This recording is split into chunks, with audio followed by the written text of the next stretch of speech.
A very big hello and a warm welcome to colleagues joining us from more than 90 countries today. We are live and we are ready to begin OnlineEd 2024.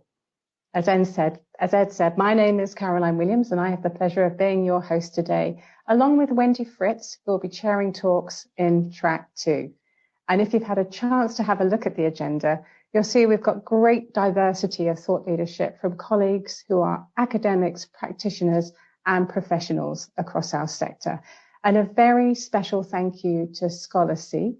Scholarcy have made today possible through their kind sponsorship. And if you haven't used or read about their services before, I do encourage you to check out their website because there's some very interesting ways of working with them. Now, just going back to the agenda and the high quality of thought leadership that we have today, I invite you to help shape today into a discussion. So please do use the Q&A panel to submit questions to speakers. And just if your questions are not answered today because of the limited time we have, they will be answered in follow-up communications. And I do encourage you to meet just one person you may never have met before by navigating to your lounge tab. And this is a virtual space for you to be able to meet with your peers and our peers. And if you have any conference-related help that you need at all today, the Henry Stewart team are on standby, so please use the chat bot on the bottom right of your screen to contact them. Now, I only have about 4 minutes to chat with you, so I thought I'd talk about something light, and I'd start with the planet.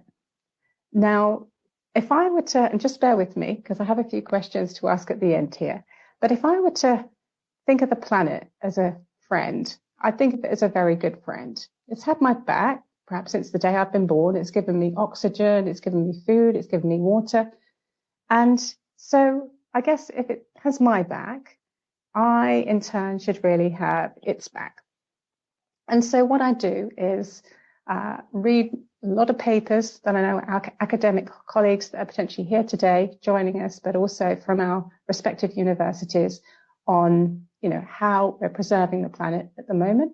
I also use sites like the World sort of Meteorological Organization, and I look at some of their state of the global climate reports, and I hear their updates on a sort of regular basis. And every document I read, I often can just summarize into 2 words: help me, help me. Now, I'm not the first one to do that, and there are many of us that have done that in the past, and there have been very big initiatives to try and understand how we can help with the planet. Now, the biggest initiative, of course, in recent past has been in 2015, where United Nations have agreed 17 Sustainable Development Goals. And of course, they've set targets to be able to understand for measurement of whether we're meeting kind of the goals that we're trying to achieve by milestone year of 2030, or whether we're not quite as far as we need to be. And when I checked in on these goals, when I was looking at the United Nations website, we're not quite where we intended to be at this particular time. We are, when you have a look at the website, you'll see we are 15% really of sort of achievement of the goals. But there is another 37% figure on there, which was quite alarming to me as I was reading through. That's really where we haven't perhaps even sort of started to make any improvement in some of the goals, and actually regressed in some where the baseline actually that was set in 2015 actually means we're actually lower than where we started. And so there's still work to do. Now, I'm an optimist. Those of us that say we only have 6 years left, I say, well, we have 6 years left. So there are things, obviously, that we know we need to really start to do. However, my question is this: we as a sector are doing a great deal. As a global community, we have designed, produced, we have delivered and continue to evolve hundreds of thousands of courses and programs to enable our peers from different sectors, and obviously our own sector, to really start to apply this knowledge and learning in pursuit of progressing, positive outcomes for these goals. So if we feel that the work we're doing is providing enough education for people to acquire, is potentially the disconnect application?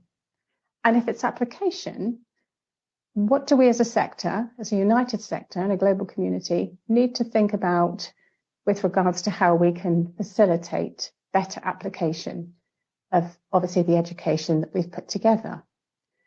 Now, if we are able to collectively consider ways to do this, so perhaps partnerships that we haven't really embarked on before, or evolving partnerships we already have, or perhaps, colleagues here today have a number of initiatives that we possibly need to hear more about as a global community. If we're able to collectively grab this wheel of progress for the SDGs and push it into a more sort of positive trajectory of success, what do we do with regards to equipping those generations of future leaders behind us? And are we doing enough to support them? And if we do support them, we know the planet's been around for about 4.5 billion years. So there's obviously going to be generations behind them coming in order to sustain our work if we get this, more progressive today. So I guess the question is, is there more to do now as a sector with regards to the leadership of our peers in other sectors and the progression of success? Is there legacy that we need to prepare for and to be able to move into a more positive trajectory as it comes up behind us? And what's our long-term strategy if we're able to get to a place where we are more confident that the goals will be met, obviously in that 6-year trajectory? Now, that's it. That's all I have. I don't have any more time. And so thank you so much, obviously, for just letting me set some context about some of the topics that will be spoken about today. Because again, if we do this, we've got to do this at scale. The thought leadership today, I think, is going to be very interesting to help us. Now on with the show. So I'm very actually delighted and privileged to introduce our first speaker, Professor Graham Atherton, who is based at the University of West London. Graham leads the Centre for Inequality and Levelling Up, the National Education Opportunities Network, and the World Access to Higher Education Network. Graham's going to be speaking about access disparities in the evolving landscape of online education. Thank you, Caroline. Thank you for your opening remarks and your discussions there of sustainable development goals do fit to an extent with what I'll be speaking about today in terms of development and sustainability with regards to education and access to higher education, particularly higher education across the world. So I'm going to start to share my slides in a moment. And I look forward to speaking to you wherever you are across the world today. So I'll just start my screen share. We did practice this before, so we're almost guaranteed it's going to work. Hopefully we can see the slide there in full screen mode. I'm assuming we can. So I'm going to speak today about the relationship between access to higher education and online aspects of higher education as well, and where those two things come together, or indeed don't come together. And at the end of the presentation, I'm going to speak to you a little bit about a relatively new initiative which I've been lucky enough to be able to convene. It gives us the opportunity as a global community to look to work together and collaborate to think about how we can address inequalities in access and participation in higher education and bring the power of online education to try and look to address some of these inequalities. So the first part of my presentation, we're going to talk particularly, before we get into the issue of online higher education and online education, let's firstly talk about access to higher education. The first thing you have to recognise is that across the world, one of the things that binds higher education across the world, of course many things bind it, the pursuit of knowledge, the ability to pursue research and innovate, but unfortunately also binds and brings the global higher education system together is inequality. It's pervasive across the world. 7 years ago, alongside some colleagues, we did a publication called Charting Equity in Higher Education, drawing the global access map. We attempt to look at the data available where access to higher education was concerned across the world, but access by characteristics of social background. Not access overall, but by social background. What we have here is our map of the world. It shows where we have data on socio-economic background and gender, on other forms of characteristic, such as rurality or ethnic background, and the countries where no data. What we found is we have data for 90% of the countries in the world. In 90% plus, actually, of those countries, access to higher education is equal, dependent on whether you are poor or rich, depending on whether you're a man or a woman, depending on what ethnic background you come from, your religion, your location, your age. And that binds both the richer countries, less rich countries, and also binds those newer and more developing systems. The extent of the inequalities differ, of course, across the world, but the fact is those inequalities are there. I'll show you my second slide here. And just to point out, by the way, that these slides are available to all of our participants. And at the back of the slides, I have a set of references. So if you're really into data, you want to see some of the, find a real source here, you can find that through this presentation.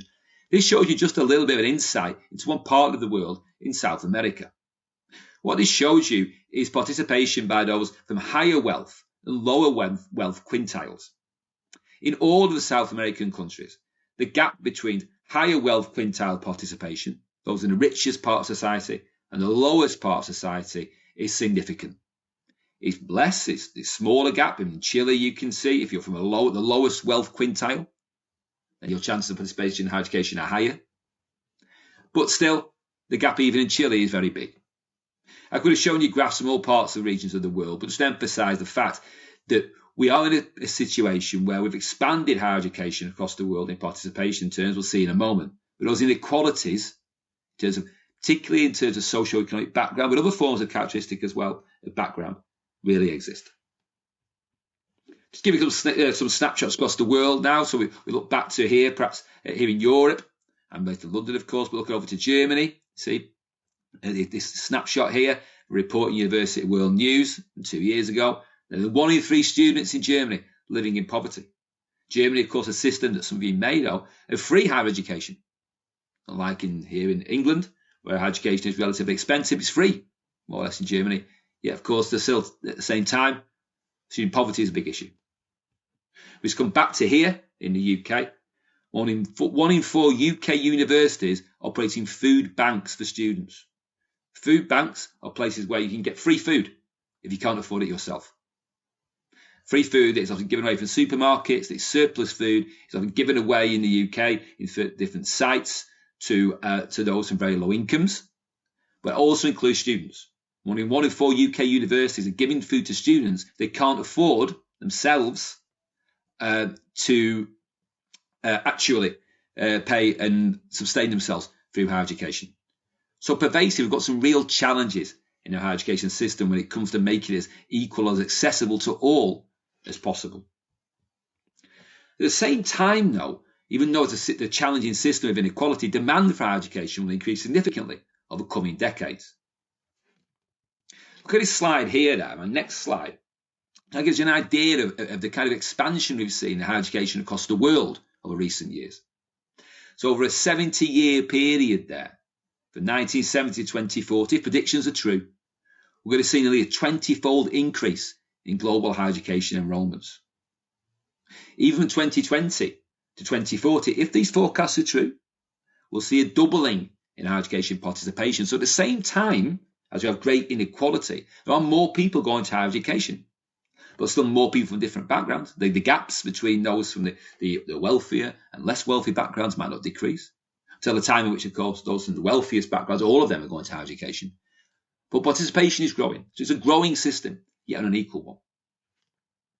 But thinking about our conference today, looking at online higher education across the world, I want to give us the global context for my presentation today, is what we're trying to do. We look here on our next slide. We look where that growth will be. Our growth primarily will be in Asia and Africa. So where the growth in higher education in the future will be in those countries where generally are developing, growing, expanding their economy, expanding their societies, developing all forms of education, health and economic systems, but also growth in higher education, as you can see from the graph there. So that's where the growth in HE will be. Also, my next graph looks at a number of higher education institutions across the world.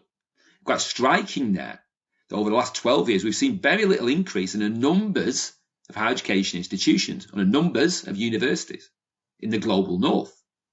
Yet in the global south, we see an increase, a distinct increase in the numbers of universities in the global south. So, of course, not only are we just seeing, of course, a growth in students, but also a growth in universities and providers. However, there's other sides as well to this growth. So we've talked about the graphs, but let's give a human aspect to the demand of higher education in certain parts of the world. This is a picture from a story, and a very tragic incident from 12 years ago at the University of Johannesburg, where a lady was killed in a stampede to try and gain some extra university places. When it became what happened, it became known that just when it was time to admit students into the university, just when admissions were closing, some extra places became available. There was actually many students wanted to take part of these, access these places, and there was a stampede. And as we can see, unfortunately, as well as a lady being killed, a number of people also badly injured. So again, it emphasises that demand for higher education, particularly in the global majority countries, is strong, is likely to increase. So our question as we move into the next part of the presentation is, how are we going to deal with that? How are we going to provide opportunities for those students in those countries who are already in an equal system, who want to gain access and benefit from higher education? Where does online learning then come into that issue? Because if actually we're going to meet some of that projected demand for higher education, which is real, as we can see, is it possible to do it in terms of the kind of system we have at the moment, where the majority of higher education learning is still done in a kind of in a face-to-face institutional style, even though it's changing very much within institutions, within universities. I'm sure many colleagues will talk today about hybrid and online learning within courses. The world is changing, but it needs to change, particularly from an access point of view. Because we're going to meet this demand and address these inequalities, it probably can't be done with the same kind of university systems that you saw back in 1970 in my graph earlier on. In 2040, with a different kind of offer. To give us an insight there about the nature of the global higher education market, what's kind of interesting here is that it's growing. It's still a minority of higher education provided primarily online within institutions. It's difficult to measure what's happening within courses, how much courses are becoming much more a balance between face-to-face and online learning is changing within courses. Pure online education, as opposed to not as what a physical HE, is actually very low, but growing at the same time. And what do we know about who can use this? What we see here is people doing an online course using online learning material in the EU in the 3 months prior to the survey age 2021. This data shows that we see here a growing number of younger people accessing online material. So that's encouraging in the richer part of the world. However, also we see across the developing world, because one of the issues, of course, with the potential for online higher education to meet some of the demand I discussed earlier on is the infrastructural issues. One of the challenges we also have in the global majority countries is the ability to have that kind of infrastructure that's there, that allows all to be able to learn online, inside and outside of a university context. What we see here, particularly anybody who looks into this issue will know that the growing way, of course, of accessing internet content, online content in this part of the world, in sub-Saharan Africa, is via mobile subscription. If that continues to be the case, that will create another set of questions regards to how possibly online learning can meet some of this demand for higher education, also demand in a way it can address inequality. This next slide looks at leading countries going to the next billion internet users by the end of 2027. What we see here in the number of internet users by the end of 2027, we see some of the countries where we anticipate there will also be strong demand for higher education. Look, particularly picking India, for instance. India is already I think in terms of student numbers, next to China, the biggest higher education system in the world. They have very ambitious targets in India to grow their system to towards double participation by 2035, I think, in India. So there's very ambitious plans to expand higher education in India. And of course, that's also a country where we see expansion in internet use. So we're seeing here a kind of situation where we do see growing ability to be online and to access online content and information, as well as have skills to access online potentially. But at the same time, a growing demand for education in certain parts of the world. Can we indeed, anyway, bring those things together? Okay. On to the next slide now. However, at the same time as we talk about growing connectivity, we talked before about growing connectivity in mobile learning in sub-Saharan Africa. This is a report by the World Bank, produced only 2 years ago. They estimate $100 billion we needed to get universal access to broadband connectivity by 2030 in Africa. $100 billion does sound a lot of money, but anybody who's keeping an eye on other parts of the unfortunate things happening in the world at the moment will see that actually many billions of dollars are being spent on other kinds of activities, perhaps less related to a sustainable future for the planet, etc. But at the same time, it does bring up some of the challenges. So while we do see expansion in higher education being a priority, we see people wanting to learn, at the same time, in certain parts of the world, we're still quite a distance away from having that kind of connectivity which really allow accessible learning for all the population.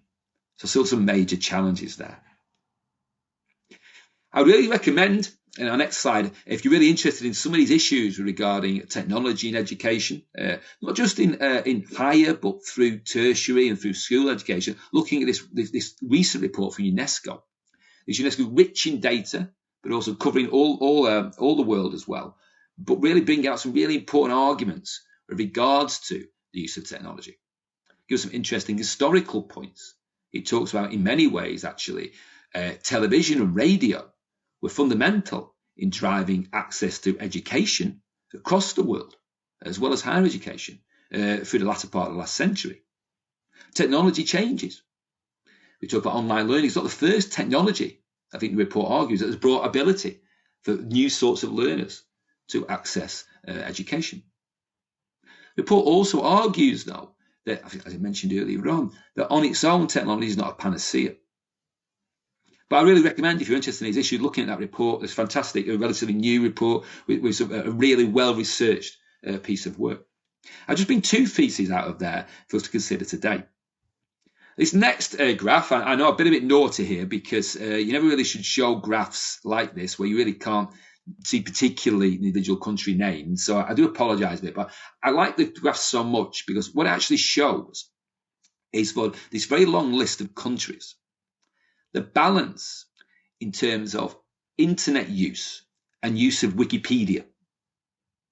Now, Wikipedia, of course, we know is the online encyclopedia. People use Wikipedia for all sorts of things, not just educational content, for searching celebrities and searching film stars and all that kind of thing. But what I guess the graph really brings home is the differences, to an extent, in how people engage in online content. And that, I guess, is the kind of question that I want to throw out of this particular graph. Showing at the top there in Finland, that's the highest penetration of people using Wikipedia. As you go down the graph on the left-hand side, you'll see that the cutoff point. About the right-hand side, more people using the internet broadly than using Wikipedia. Now, Wikipedia is very broad. It's high-income countries where Wikipedia use is higher. That doesn't necessarily, again, mean that you can use Wikipedia for all kinds of things. But what it brings home is the question is, we have to consider when we think about online education, the potential for online higher education.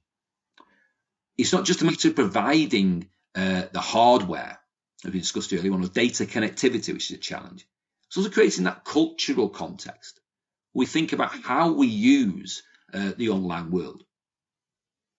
We found in our own research here in the UK, looking at different groups and their relationship with the internet, their relationship with education, online education. For some of the communities we work with, the online world is not perceived as an educational world. When they engage with the internet and engage with social media, it's seen as something one does for pleasure or connecting with friends, not for education. The point being that it's not just a matter, therefore, of trying to create an environment, if we wanted really to use online higher education to expand the provision, etc., where we can have physical connectivity. It's also creating that cultural environment where people used to want to be able to use the online world as an educational world. The next graph taken from this wonderful report looks a little bit at the things we have to consider, not just around what students in higher education are doing, but also thinking a little bit about what students are doing prior to higher education. The graph on the left shows the percentage of 15-year-old students using digital devices for at least 1 hour per week in mathematics or science classroom lessons in upper, middle and high-income countries. It shows that even in these relatively rich countries, we'll look at Korea, we'll look at Australia, for instance, we'll look at Sweden, only a minority of students appear to be using digital devices for 1 hour per week in mathematics or science lessons, kind of suggesting that in the schooling system, we're still very much in a face-to-face physical form of learning. So we are thinking about expanding online ways of learning into higher education. Again, back to my point in my previous slide, it's not just a matter of providing that actual hardware or that ability to access data. It's thinking about the cultural issues, thinking about learning styles. And even in the richer countries, most learning still occurs in schools in a face-to-face fashion. So that shift then, if you're thinking about shifting to online hybrid learning in higher education, that's a jump often that students have to make. And so considering that jump and the nature of that jump and that move, if we're looking again to expand online higher education as a mechanism of meeting demand for higher education across the world into the future. Okay, so finally, we've talked a little bit about some of the challenges and also some of the opportunities that exist of online learning. And at the same time, my earlier point in my presentation is these inequalities in higher education access and participation exist. If we are going to move them forward, we argue in our work that collaboration is needed. Around 5 years ago, we began something called World Access to Higher Education Day. It's now evolved into something called World Access to Higher Education Network. World Access to Higher Education Day, or WAHED, ran for 5 years. It was a global day of focus and collaboration and action. We brought together organisations from over 100 countries to run activities, run discussion sessions, and focus their work on the inequalities that existed in their own higher education systems and how they could be addressed and overcome. We are now working with colleagues across the world to develop a new membership network to support equitable access and success in higher education. As part of that network, we'll be looking intently at the potential for online learning to be able to address some of these inequalities and some of these future demand for higher education I outlined earlier on. Launching in late autumn, fall this year. If you're interested in learning more about WAHED, more about working together, I'll leave you with this little slide here. Go to the link below or mail me directly. We'll keep you in touch with developments on WAHED. And as well, of course, as seeing the slide there, as I said before, you'll be sent the slides, I think, after the conference finishes, maybe tomorrow, I believe, and you can look at the slides and you can get the link there. And please, if you're interested in any of the issues, not just in WAHED, but in this presentation, happy always to have a conversation with people. I hope you found that useful. And I'll hand back to you, to Caroline. I think there's a few minutes we have left for questions. Thank you very much. Thanks very much, Graham. I have a question. You mentioned you brought a number of, obviously, organisations, institutions together with regards to online education addressing inequalities to access to higher education. What opportunities exist, do you think, for online education to address inequalities in access to higher education across the world? Well, I think one of the opportunities that exists, Caroline, is that I think one of the problems we see with inequalities in higher education is we have systems that were built and designed in an era when only a minority of people were going to higher education. in perhaps in well-off countries, but also often in other countries, we try to model systems around that minority model. When we talk about online education, we talk about new forms of provision. We have opportunities to build in from the outset an awareness that there are different kinds of groups wanting to learn now with different kinds of needs. It's an opportunity to build that into systems from the beginning. As you know, Caroline, once systems are built, it's very hard to shift those things around. So we say universities are like huge oil tankers. Moving them around is very difficult. Never mind national education systems. Of course, there's also the obvious opportunities for flexible learning, for learning in different ways, perhaps learning in smaller, more bite-sized, as they say, courses as well. The opportunities for micro and smaller credentials, more flexible learning. And all those opportunities are really important now. Because we're talking about bringing new learners into higher education. What they want from the higher education offer may be slightly different. They may want to be shorter or different, more focused courses. All those opportunities exist of online learning. I think at the same time, we have to be very aware of some of the challenges that we've talked about in the presentation. But let's be fair. Also, I'm not trying to cast a negative light. Opportunities really exist there as well. And I'm sure many of those will be discussed in the conference today. Thanks, Graham. We actually have a couple of questions now. I really appreciate you actually coming on that point. We've got a question here from Orville Bigelow. Graham, do you think that AI will play a role in accessibility for online education globally? Thanks, Orville. I hope so, yes. I mean, AI is an interesting issue as well, because I was thinking about this when the presentation was coming together today, because at the same time as AI provides opportunities, there's also provide other forms of inequality, because students will need to have to equip themselves to deal with the AI world and to be able to take advantage of opportunities that AI offers. It's really important that all different groups of students are prepared equally to do that. And we ensure that those students who perhaps don't have the same levels of access to physical hardware data, to connectivity, are also able to be trained and supported to take advantage of what AI offers.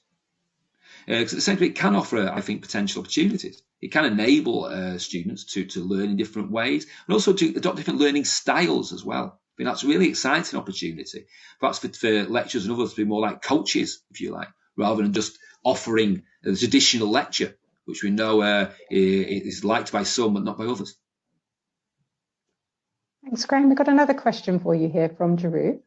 Drew's got a question to you about how much of online education is going to solve the issue of transforming the learning to more practical ability, as in how much this education should address the challenge of creating a competitive workforce rather than training for knowledge.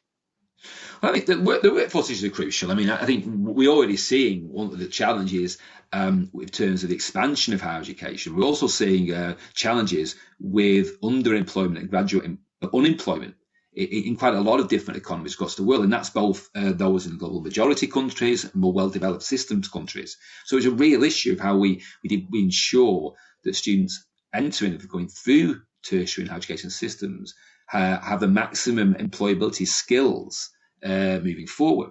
There's opportunities of online education there, particularly. I mean, there's opportunities for new co-design of learning opportunities, learning modules, courses with those in industry and those of employers. Opportunities really exist there.